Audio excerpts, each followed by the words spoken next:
मुगल तख्त पर सिख सरदार जस्सा सिंह आहलूवालिया जाकर बैठ गए और मुगल बादशाह शाह आलम और उसके दरबारी डरकर अपने अपने कमरों में जाकर के छुप गए। हाँ, ये इतिहास शायद ही आपको कभी बताया या पढ़ाया गया हो, क्योंकि 11 मार्च 1783 को सिख सरदार जस्सा सिंह जी आहलूवालिया की खालसा सेना ने दिल्ली के लाल किले पर धावा बोल दिया। सिख ना तो लाल किले या दिल्ली को लूटने आए थे और ना ही युद्ध लड़ने। वजह सिर्फ एक थी और वो वजह थी अपने गुरुओं की हत्या का बदला लेना, क्योंकि इन्हीं मुगलों के पुरखों ने गुरु अर्जुन देव, गुरु तेग बहादुर साहिब जी और गुरु गोविंद सिंह जी के साहिबजादों की हत्याएं की थी। सरदार जस्सा सिंह आहलूवालिया ने 30,000 सिखों की फौज लेकर दिल्ली के मैदानों में डेरा डाल दिया।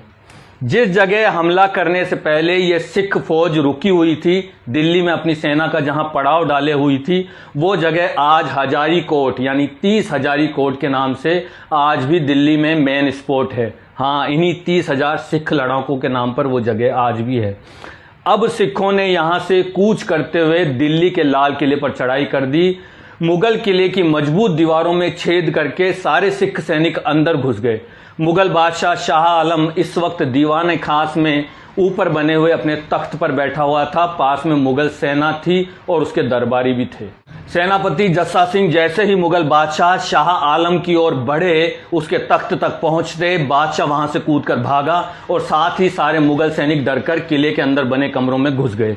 इसके बाद जो हुआ, उस फैसले ने एक ऐसा सबूत दिया जो आज भी दिल्ली के पवित्र गुरुद्वारे हैं, वो मैं आपको आगे बताता हूं। अब जस्सा सिंह दिल्ली के तख्त पर बैठे, लाल किले को घेरे हुए सिखों ने बादशाह शाह आलम सहित सारे मुगलों को पकड़कर सरदार जस्सा सिंह जी के सामने पेश किया। यहीं मुगलों द्वारा दशकों पहले सिख गुरुओं की हत्या का हिसाब होता है। दिल्ली में जहां जहां मुगल बादशाहों ने गुरुओं की हत्या की थी, वहां गुरुद्वारा साहिब निर्माण की शर्त पर शाह आलम से शाही फंड और जमीन मांगी गई। और जब तक गुरुद्वारों का निर्माण नहीं होगा, तब तक सिख दिल्ली में ही रुकेंगे, दिल्ली नहीं छोड़ेंगे।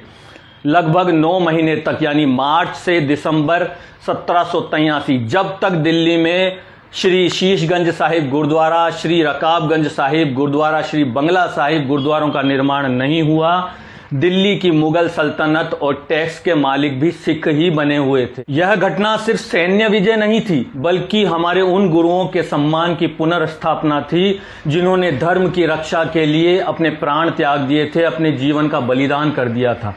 क्या आपको पता था इससे पहले कि 30 हजारी कोट का इतिहास क्या है? और क्या ये पता था कि हमारे जो गुरुद्वारे हैं जो दिल्ली में हैं, वो हमारे शौर्य के प्रतीक इस तरह से जाकर के बने?